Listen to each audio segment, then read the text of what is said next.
What industry is struggling way more than people think? Story 1. I've been a professional video editor for the last 12 years and have never gone more than a week without a job. I've made stuff for many of the country's biggest brands and have a solid resume. For the first time in my life, I've been submitting resumes every single day for the last 4 months and have not had one interview. It's tough out there right now. Fingers crossed my luck takes a turn. Story 2. Live music. People see big concerts happening and assume live music is doing pretty much as well as it always has. Not true. Small and medium-sized venues are struggling hard. Local bands are struggling hard, and small to medium-sized touring acts are struggling hard. People don't go and seek out live music like they did 20 years ago. Small live music bars, with built-in crowds of regulars who would always show up to check out the band of the week, used to be commonplace. Today they are very, very rare. Story 3. It's so crazy to read all these comments and personally remember a time when going to the mall, movies, bowling, arcades, restaurants, museums, art fairs, etc. were all regular activities, and people were excited for Teacher Celebration Week because they loved their teachers so much and couldn't wait to give them their gift, some homemade, and riding your bikes around with your friends to go sit in a field somewhere and talk was the highlight of your day after school. I kind of wish the world would just slow down. Story 4. Trucking. I've been in transportation for 36 years, and you would be scared to drive on the same road if you met some of these truck drivers. Up until COVID, you would have a bad driver come through once in a while. Now it's rare to have a driver that understands basic instructional. How are they passing driver tests? I try to stay off the freeways whenever possible. Story 5. Since COVID, hospitality. Where I worked used to be packed all weekend. Now we have nights on the weekend where we have more staff than customers. We used to never leave before midnight. Now we can be cleaning by 10 and having our shifties by 11. I've been working at my place for 5 years now, bar COVID. Obviously, this summer was the least busy I've ever seen it. Story 6. The auto industry, but they really did it to themselves. Too much inventory. No one buying the high-end trucks because they're too pricey. I work for a plant that makes parts for the big three, and we've been barely working 4 days a week, where pre-pandemic we were working 6/7 days. Story 7. Restaurant industry is struggling way more than it seems. Sure, some high-end spots or fast food chains are thriving, but independent, family-owned restaurants are still reeling from the pandemic. Rising food costs, staff shortages, and tighter margins are making it nearly impossible for many small restaurants to stay open, even if they seem busy on the surface. It's an industry that always looks lively, but hides a lot of financial struggles behind the scenes. Story 8. Public works. We are all wildly understaffed, and any applications we receive are wildly unqualified for the work. When roads, bridges, drainage, snow maintenance, etc. fail in the near future, there won't be anyone to help. Story 9. One industry that's struggling more than people realize is the traditional retail industry, especially brick-and-mortar stores. While e-commerce has been growing for years, it's becoming harder for physical stores to compete even with big names. The shift to online shopping, while larger retailers are grappling with overstock, shrinking foot traffic, and increased labor costs. Even big box stores are now closing locations or shifting to a more digital-first model. It's a quieter crisis, but it's one that's reshaping the landscape of how we shop. Story 10. Medical. We are in a burnout epidemic, and we may see total system collapse depending on what the incoming administration does. Profiteering in medicine is driving all the issues. Understaffing, overcrowding, exorbitant C-suite pay, returns expected by shareholders, denied insurance claims, med school debt. It's a house of cards. Story 11. This one's a bit niche, but being a luthier in the U.S. is about to get a whole lot more expensive if those tariffs end up being put in place. Pretty much every kind of wood used on violins, guitars, and other adjacent instruments is imported, not to mention all the tools you need. If all goes well, I'll be making and repairing violins professionally after I graduate in spring, which is pretty cool. I picked a bad time to get into the field, though. At least there's a high demand for it. Story 12. The alcohol business. The craft beer bubble burst. Wine is failing to capture any young demographic. Younger demographics tend to drink less, for health reasons, cost reasons, and many just prefer marijuana instead. The biggest alcohol distributor in the country just laid off around 3,500 people across the country. Yes, people will always drink, but the worse the economy gets, the more people will trade down to the cheap stuff. Story 13. Musicians. A classical musician, even if they are very good, like top 1%, is very unlikely to get a job that will be able to cover a minimum livable wage. Moreover, getting to that level where you even have the smallest chance to make a living with it takes years worth of practice and very expensive education. The field is extraordinarily competitive and pays extremely poorly. An average pop music artist perhaps faces a bit less competition, but it is still ridiculous. Edit. As if this wasn't enough, people often hate street musicians, buskers, for no reason at all.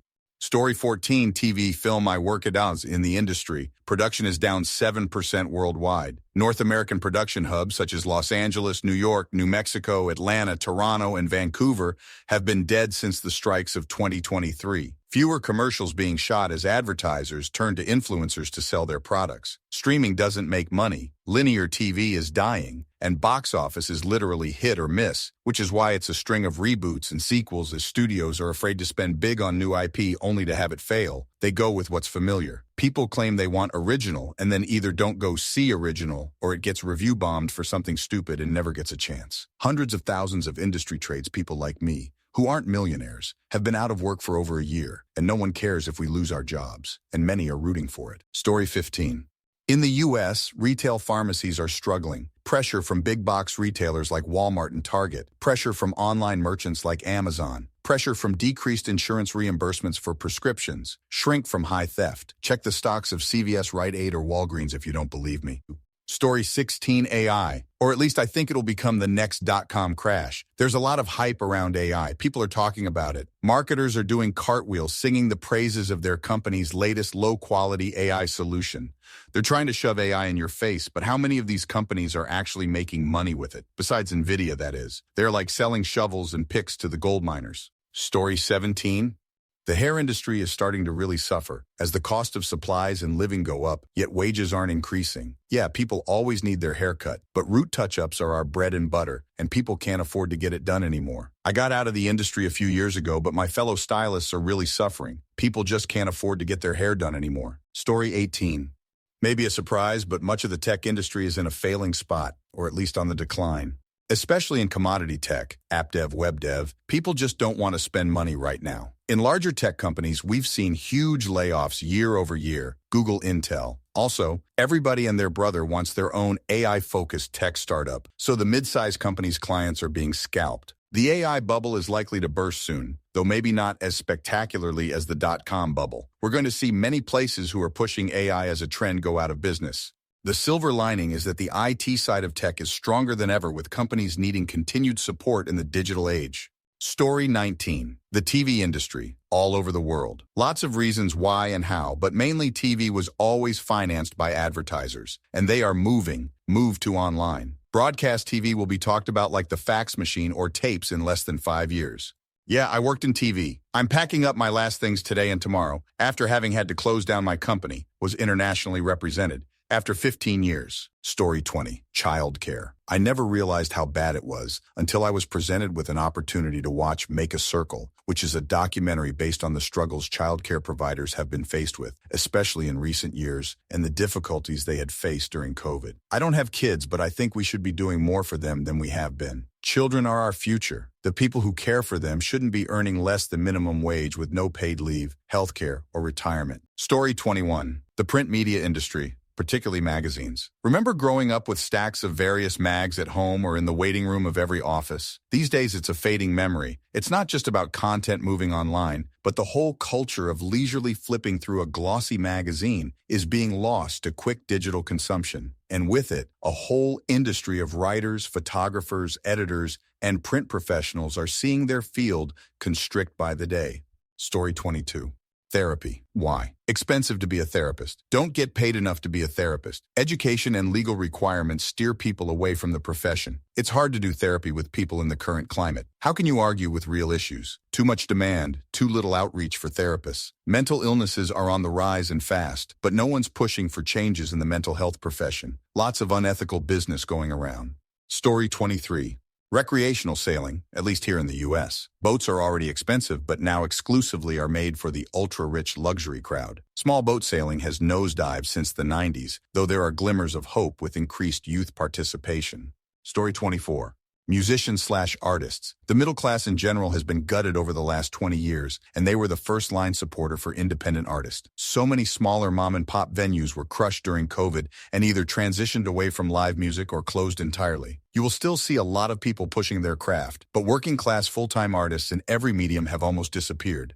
Story 25, dog grooming. Turnover is insane, and people think they can take their raggedy, non-socialized, anxious dog and go drop it off and come back to a beautiful, fluffy masterpiece. While we try to be as nice as possible to bathe and groom, we get bit on, screamed at all day for dirt wages, and y'all don't even tip low. Story 26. Depends on your definition on struggling, but I'd say commercial aerospace. In spite of all the negative press about Boeing, which is completely justified, it's not all cupcakes and butterflies for Airbus either. There's a lot of reasons for this, and each company has their own set of reasons, but there's a lot of work to be done in order to correct course.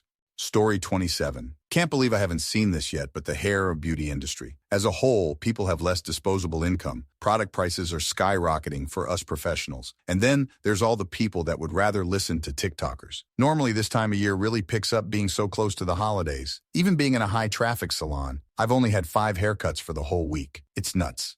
Story 28, healthcare. People know it's not working well, but I don't think folks realize just how broken it is. Hospitals are understaffed and overly full. Provider burnout is high. There aren't enough long-term care facilities to care for people in need. Waits for specialists and primary care physicians are months to years long. Fewer young physicians will be willing to provide OB/GYN care in red states. Patients can't afford treatment, so they don't seek care until they are extremely sick. And now the incoming administration is encouraging people not to trust experts. Story 29, veterinary. On top of being notoriously low pay and high burnout, the hedge funds discovered us in the last 5 years. 90% of the local clinics in my area sold corporate, and workers and clients are increasingly unpleased. Corporates tried to push a human healthcare model because that works so well, increasing prices, block scheduling so vets see less patients in a day, and pushing insurance. Insurance is a great idea for emergencies, but last week nationwide, the #1 pet insurer dropped 100K clients from their coverage. So now we have a bunch of hedge funders trying to run medicine like a retail or food business. You can't, and keep it ethical. Medical businesses should never be run like retail businesses, making people dependent on insurance, only for insurances to act like a business and drop policies for not being profitable, in a field with no protections and very unlikely to ever get protections. I literally save lives. I do the job of a nurse, a CNA, a phlebotomist, a dental hygienist, a rad tech, an ultrasound tech, a pharmacist, a surgical tech, a groomer, a behavioralist, and a janitor every day, and I could make more at Walmart. Story 30, live professional theater. Between COVID, skyrocketing costs, and the core audience and financial supporters aging out, passing away, it's a huge struggle to finance a season that maintains the production standards/output of even just 10 years ago. Theater has never been exactly the most stable of industries, but lately it's become more uncertain than ever. Conversely, it has made it more clear than ever just how much those who love working in theater truly invest their whole heart, soul, and impressive efforts into it, no matter the perils. Story 31. The real estate industry is hurting right now. Home sales are at their lowest since 1995, worse than the 2008 housing crisis. When I tell people I'm a realtor, they assume I'm making a lot of money. Let me tell you, this year and last year have been so hard, working like I never have before. And it's just enough to get by, not necessarily get ahead. It's like trying to swim upstream sometimes. I'm fortunate, though. A lot of other realtors have had to go get jobs to supplement their income, and a lot have left the industry. Thankfully, I think we've seen the worst of it, and there are brighter days ahead. Story 32.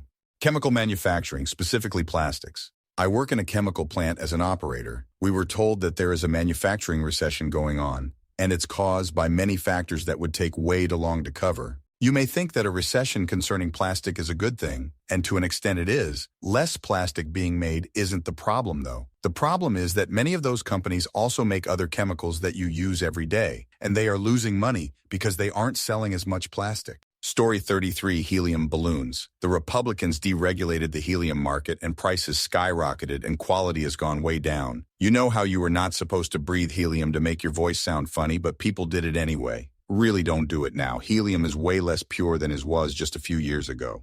Party balloons industry still has not recovered from the pandemic. Major U.S. domestic manufacturers are in bankruptcy. Story 34. Film and television. I have been working in the industry for almost 10 years now. Shows are being scrapped left, right, and center. Production houses are either temporarily shutting down or have collapsed. Lots of my friends, along with myself, haven't been able to find any work over the last few months. It's just dropped off the face of the earth. Story 35. ITT. Every industry that isn't based on parasitic consolidation of wealth and monopolization by one to a few immense entities. If you remove constraints on capital, it will metastasize. Look around, wake up, organize. Unless you want your kids and grandkids to have to suffer and refight the battles your great-grandparents and their parents had to fight all over again. It doesn't have to be this way. Story 36. I'm sure it's booming in newly legal states, but the weed industry is dying out here in Colorado pretty hard. Most chains have downsized by at least half their stores this year, and some of the big edible companies have already left the state. Story 37. The wine industry is pretty terrible right now. My husband has been a winemaker on the California coast for about 15 years, and I've watched the industry condense over time. There aren't very many independent wineries left. They're all owned by basically one of three giant corporations. Those corporations decided to consolidate production even more after the pandemic. I guess people stopped drinking as much and closed a ton of smaller places and cut the winemaking staff to the bare bones. Also, the younger generation doesn't drink wine. They're either sober or like White Claws. Story 38. The funeral and death care industry is experiencing a reckoning, especially as societal norms continue to change. It'll get even worse once the old-timers start to retire and there aren't enough people to replace them. Story 39. Accounting and firefighters. The Big Four accounting firms aren't getting anywhere near the number of applications or talent they used to and have moved some basic jobs offshore. Small firms cannot find anyone under 35 who wants to do public accounting. Younger people who get accounting degrees are going straight to industry, getting MBAs, and going more on the business side. Fire departments across the United States are struggling to recruit. The post-9/11's glow of the fire service has worn off, and new recruits weren't even born in 2001. About 28,000 people took the most recent FDNY firefighters exam. About a decade ago, around 70,000 people took the exam. Story 40. Tech. The golden days of learning to code and getting a six-figure job right out of school are long gone. Now we have unpaid pre-internships to qualify for the unpaid internships you need to qualify for the entry-level jobs, mass layoffs, and people averaging hundreds if not thousands of applications submitted before getting a single callback. Do yourselves a favor, kids. Go become a plumber instead. Story 41. Performing arts. Musicals, symphonies, etc. This is one area that has not recovered since COVID. People collectively are choosing to spend their money and time elsewhere. At least in America, pretty much all performing arts across the country are feeling this. Story 42. Management consulting. It's getting annihilated. The model has been fundamentally broken for years. Corporate clients pay inflated bills in order to pay junior talent far above their market rate, in order to subsidize massive pension plans and backbench leadership roles. This model only works if clients can actually save money, either by having the management consulting firms train their future managers for them, or cut costs to offset the inflated bills, usually by firing existing employees. As you can imagine, this is an incredibly delicate balance that is very sensitive to market conditions. Life isn't much better for the consultants either. They don't actually see those inflated bills go into their paycheck. They actually get paid a horrific hourly rate. Do the math, since the lion's share of the fee is going to fund partner pensions and directors sitting back in the corporate office. The problem with consulting is that it gets so tailored to specific roles that it can be hard to leave the firm. And there are only a very limited number of upper leadership roles, so you end up with a massive backbench of highly expensive specialized personnel carrying around a director title who become incredibly expensive to keep on payroll and will never leave since they can't do anything else. Massive layoffs have been a regular occurrence over the past few years or so, but I expect we will see more. I left consulting prior to COVID, and it was easily the best career move I ever made. Story 43. Teaching, at least in my country, Scotland. We're horrifically understaffed to the point where some classes of older kids are being left without instruction as they are all legal adults. The recruitment and retention crisis is being virtually unaddressed as vacant positions are advertised and re-advertised only to be scrapped by local councils for cost cutting. Schools are becoming hubs for increasingly numerous social services, which is also motivated by cost saving.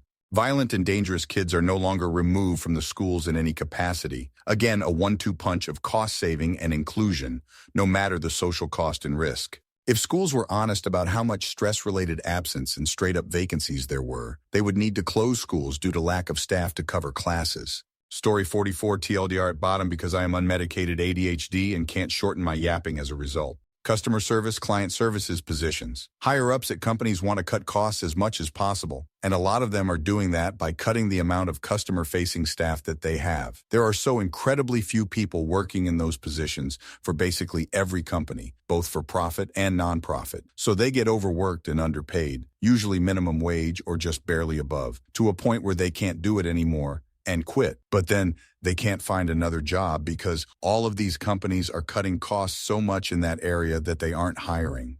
This actually happened to me recently. I was working a client services position at an animal shelter. Essentially, I would help clients visit with pets and then file their adoption paperwork. The shelter I was working for is far from doing poor. They have this brand new super fancy facility in one county and are doing so well that when the shelter the next county over collapsed, they were able to buy out the building and take over that county as well. They had cut client services staff so much that we were all doing the job of 3 or 4 people. It got to a point where if we were scheduled to close at 7 and leave at 7:30, we would no longer be expecting to leave until 9:30 or 10 p.m. because we were so short-staffed that we had to stay all of that additional time to finish the bare minimum of what we needed to do.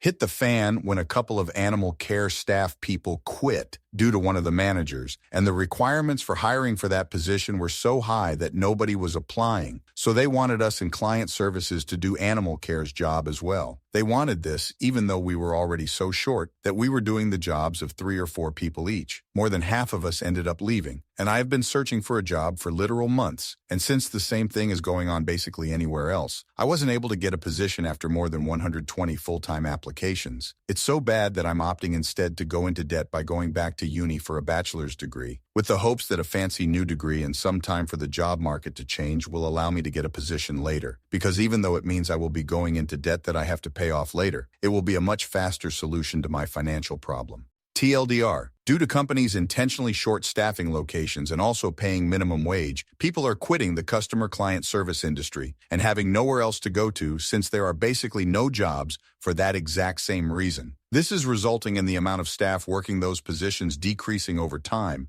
but their workload increasing drastically, with no additional compensation for the trouble. I, as a victim of this industry's collapse myself, ended up going into a lot of detail about my specific situation. Story 45, believe it or not, the video games industry. Large companies boasting record profits for their shareholders while fellow devs suffer in the dirt. Creativity and originality out the window to make way for quick microtransactions and possible money. Thousands of layoffs with some devs of 20-plus years. Veterans in the industry, up and leaving altogether as they have had enough of the instability and lack of job security to support their children and their lives. Source, I was a developer too. Story 46. Small local businesses are really hurting right now. Inflation is so hard on the low-income population and everyone, low, medium, and high income, is buying from Amazon. Small businesses are struggling to compete and stay afloat. People, please make it a point to shop local small businesses. These people are a part of your community, and this keeps the money in your local economy rather than corporate Amazon. Story 47, pharmacy. Insurance companies and PBMs have all but ruined the industry. Add to that the absurd number of new schools that opened to accommodate the shifting number of geriatrics in the U.S., resulting in subpar graduates. And then tack on the insanity caused by the pandemic, the rise of anti-intellectualism, trends in pseudoscience, and unreasonable corporate metrics. The only reason that so many actually stay in the profession is due to the insurmountable school loan debt. Story 48, telecommunications, especially on the landline side, but all operations in general. Keeping the telecom network running is more involved than most think, and inflation makes it cost even more. Price of fuel for fleet vehicles, building heating, etc. Copper theft is also a huge issue, and a single incident can cause millions in damages. They're even stealing ground cables off cell towers now, or even cutting phone poles down. It's pretty wild. The thieves get away with it, and then the company's on the hook to pay for all the repairs. A lot of telcos now trying to diversify and get more into tech like AI, etc., but I feel that too is mostly a bubble. Story 49, media. Not necessarily news, but the lifestyle or gaming or cooking websites you genuinely enjoy reading. Google has had a handful of massive core updates in the last 13 months that have obliterated so many brands and resulted in mass layoffs and the industry essentially falling apart. There's a reason why the only things you see on Google when you search something are results from Reddit or Quora or random blogs. Or even worse, you don't see them at all, because Google AI gives you information instead. Story 50. The game industry is in a really bad place right now. Mass layoffs despite record profits, thousands of people scared that they are next. Investors haven't been investing in new content since around 2022, and publishers have been canceling titles left and right, which means consumers will start to feel the slowdown over the next couple of years. The focus is all on milking as much out of existing IP as possible. Story 51 Pharmaceutical Companies. I've been working in an affiliated industry since the 90s. They were always considered recession-proof, and working with them protected me from the usual economic downturns. They're having layoffs and cutbacks on a massive level. I've never before seen them really even hit a slowdown. Story 52 Cannabis. When legalization was happening, everybody thought it was the magic industry of growing money trees, causing a huge influx of investment into the industry, accelerating the race to the bottom. In my state, the wholesale price of a pound was around $3,000 during the first year of legalization. The next year, farmers were liquidating pounds for under $1,000. Ironically, at that time, the price of 80 thises from stores was quite a bit higher than what the street pharmacists were charging. Story 53.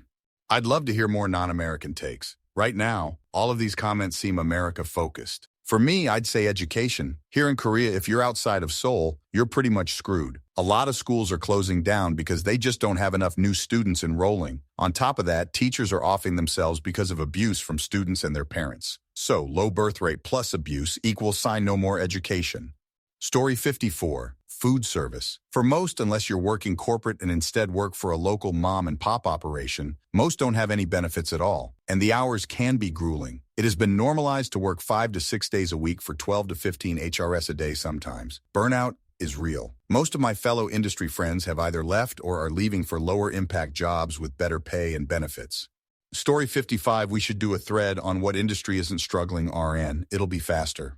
But anyway, my contribution is game dev. Edit. Oh, also plant-based meat, dairy substitutes. I'm vegan, and in a few FB groups where people will share new products as they become available. Ever since COVID, there are a lot more posts about companies shutting down versus new products. The vegan sections in my local supermarkets keep getting moved as they get smaller. Story 56, consumer electronics, specifically Australia, but I'm sure it's similar. When huge tech giants like Samsung cut 10% of their workforce following a smaller cut in 2023, things are going south. The constant need for YoY profit growth exceeding double digits is not possible, and the wave they all rode during the 00S10S was not sustainable.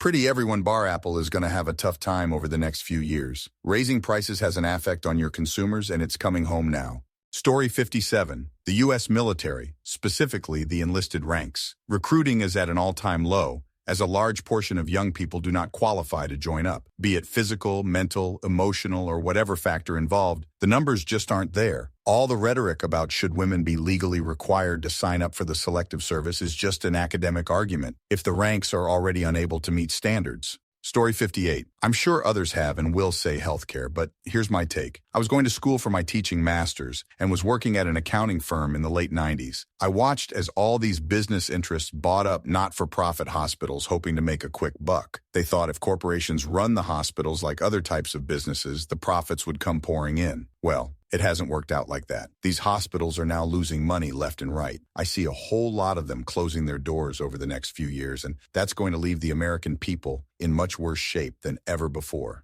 Story 59, real estate. All these cookie-cutter neighborhoods that pop up overnight are built and sold by the same company. So, for example, Ryan Homes builds 100 houses and they sell those 100 houses. So, unless the buyer chooses to sell again, your local realtor has no legs in that game. Those houses are poorly built anyway. Stop buying them. Story 60, nursing homes. There is not enough money for even not-for-profit communities to adequately staff communities to provide appropriate care. It's a daily struggle for 90% of communities to staff day to day. The regulatory burdens are sinking even the most well-intentioned communities, but necessary for the less scrupulous owners. The population changing will compound the problem. I worked in the industry for a decade as a nursing home administrator and left the industry due to stress and the impossible balance between the bank, CMS, residents, and employees. Private care is impossible to afford for 99% of elderly patients. Dr. Oz in charge of CMS doesn't give a ton of promise. I hope it turns around, and please appreciate the caregivers who care for the elderly every day.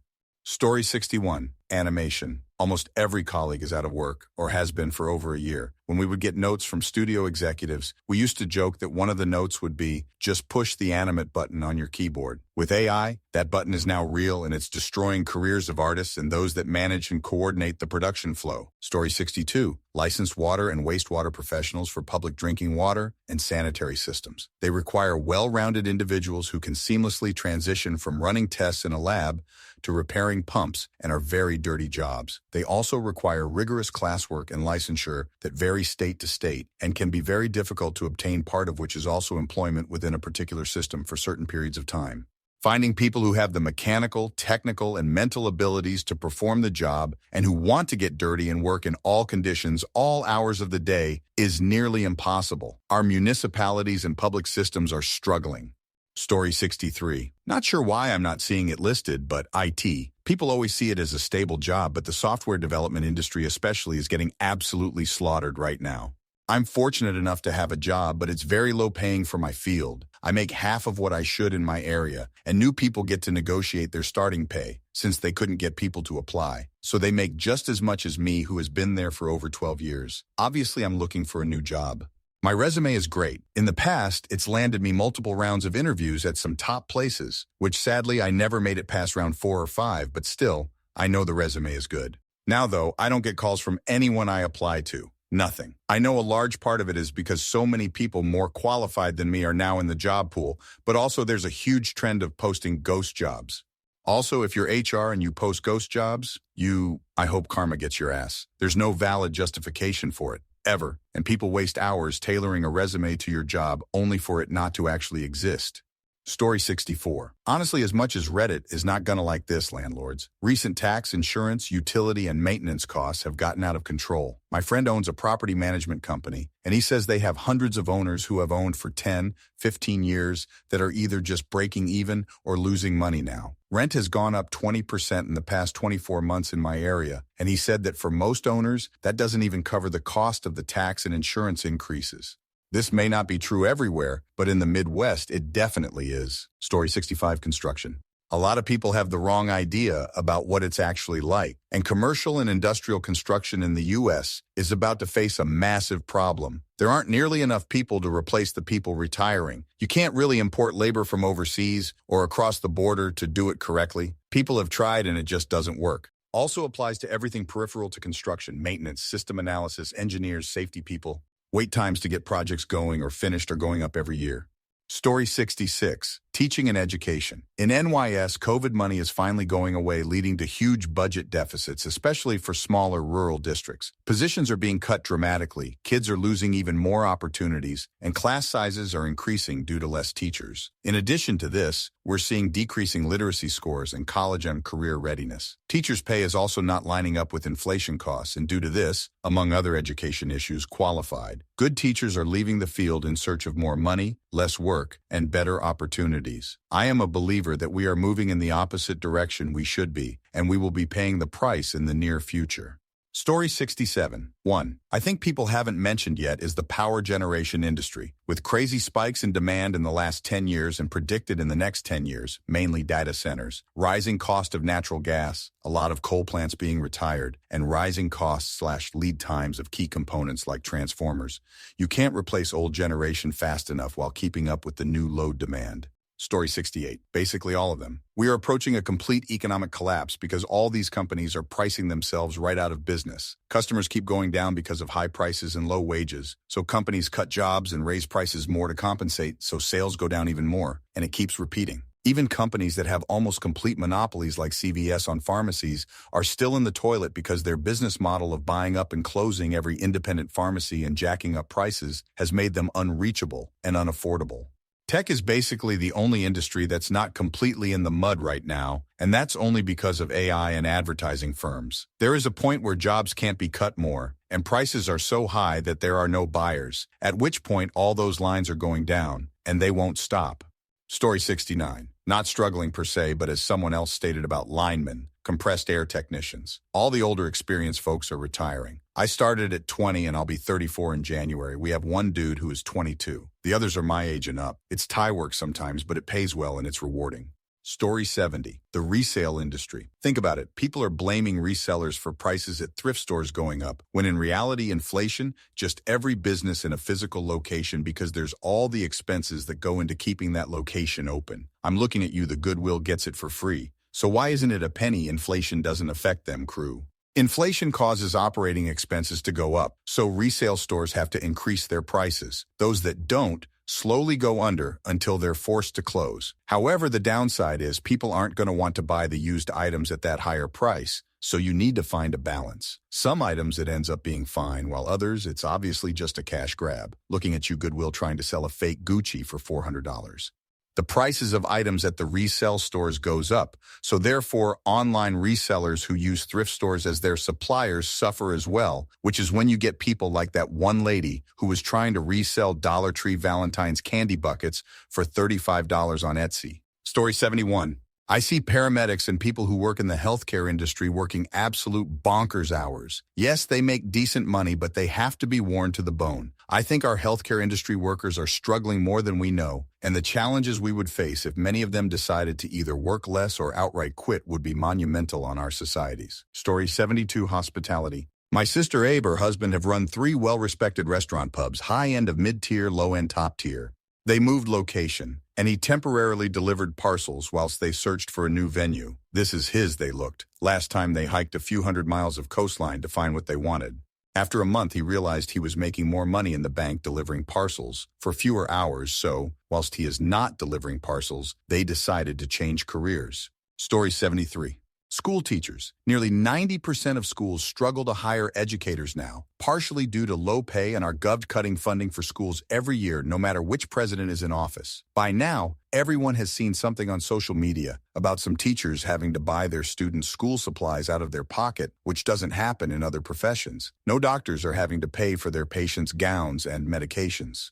The number of school teachers is significantly declining, with reports showing a substantial drop in the teaching workforce due to factors like low pay, high burnout rates, and a decreasing interest in the profession among potential educators, leading to a growing teacher shortage across the United States. This trend is particularly noticeable since the COVID-19 pandemic. Boomers Gen X hilariously think this is not a real problem, despite the fact the same people tell kids to stay in school, and doing good in school is how they get good jobs when they're older. And Story 74. Motorcycle industry. I've worked in it for 30 years, and the pandemic years created a tremendous boost in sales, giving the false impression that the industry was building up a bright future. They failed to anticipate the massive slump in sales that came a couple years later and is now showing its ugly head. Dealers are overloaded with inventory they can't move, manufacturers are cutting back on production, and layoffs are hitting hard. This is especially true for Pierre Mobility, better known as KTM Group, which consists of KTM, Husqvarna, GasGas, and MV Agusta. Story 75. Automotive. Mechanics get paid pretty crap for all the training and stress they have to deal with, so less people are starting apprenticeships and more people are leaving. No matter what kind of car you drive, you still need someone who can fix it. Story 76. A lot of SED trades, the people that most folks never think about, but that make the overwhelming majority of your day-to-day life possible. My father is a contractor, and he can't find anyone in his area that is willing to be taken on as an apprentice, and a very well-paid one at that. I even had my run-in with it when I lived in the States and was just doing odd handyman jobs to make extra money. It reached a point where I would be booked out for months at a time and would even have to turn down jobs or point them towards someone else. It's the same or a similar story across the board in a lot of areas. Good tradies can literally name their price now, and people have no other option but to pay it or to learn how to do it themselves. Story 77. Translation. AI and machine translation shifted the focus from quality to low rates, fast output, which means professional translators are switching careers because they're not getting paid enough. And not only translators are hurting, you'd be surprised the amount of content that is being translated by AI without anybody checking the output. I'm talking vehicle service manuals, user manuals for medical devices. It's really frightening because sometimes the style is just awkward, but many times the output is just completely inaccurate. Story 78. Medical lab workers. The old generation is starting to retire and there aren't enough people to fill the seats. Most smaller labs are getting gobbled up by LabCorp and Quest. Our pay mostly sucks. Volume is what they care about, not patience. How quickly can you get things done, not quality, mostly. Histology is rough because no one knows what it is, and all the programs for a certificate are closing one by one. Next time you are pissed your lab results are taking longer than expected. Know we are doing our best. Story 79. Surveyors. Becoming a professional land surveyor requires 4 years working under one. Civil engineering undergraduates used to qualify almost universally for PLS registration, so this was easy to accomplish when the governing rules were written. CE undergraduate programs changed, making PLS increasingly scarce. Not many people go to school to become surveyors. Story 80 law. Too many damn lawyers, well, in urban areas, while rural areas have a serious lack of legal representation available. Also, many lawyers make $50–75K, which with the massive student loan debt isn't much. Law schools are huge profit machines. The overhead is relatively low. You need professors and maybe a library now, but Def Westlaw and LexisNexis. And you can charge king tuna prices while selling the idea of a huge salary that in all likelihood isn't going to happen anytime soon, if ever. Now more specifically, public service and nonprofit law. I've had friends work at legal aid and just ground down to the nubs, making $45–50K in an urban area. I have one friend in general that worked for a roughly 200-lawyer nonprofit. She alone worked 20% of all cases in a year. Think she was paid more for that? Nope, just more cases. Lack of an attorney for low-income individuals can literally be a death sentence. I had clients that if I wouldn't have fought tooth and nail, they would have died on the street for no fault of their own. Now I'm just ranting. Story 81. We're in a huge tech bubble right now. Billions of dollars and tens of thousands of jobs exist to prop up shiny baubles that attracted a glut of investment during periods of low interest rates. But in reality, there is zero consumer demand for these projects. Marketing monoculture took over and redirected the entire industry toward wooing investors with no regard to creating value for consumers, and now half of the field is just empty calories. Story 82. Most of them TBH. At the consumer level, take cars for example. Believe it or not, the markups are ridiculously thin. Next time you're in the market for a new car, ask to see the dealer invoice. It's what they paid for it. Sticker prices are 15% marked up. People are so used to dealersing them that they don't realize any movement off sticker price is a good deal. Businesses need to make money to remain in business. That's just how it goes. While this next part is anecdotal, I've been seeing it more. Mechanics aren't really screwing around with people. Oh, you need XYZ during a routine oil change as much. Yes, it happens, but shops have realized that when they do that, they lose customers. So much consumer faith has been lost on the automotive industry that in some twist of irony, they have to act ethically to continue to operate. They do still try tricks and to screw you, but it's far less blatant. Most consumers these days are well versed in what they want, so a lot of the dog and pony show stuff doesn't work anymore. A few dealerships have completely removed negotiation from the equation. The quoted price is what you get.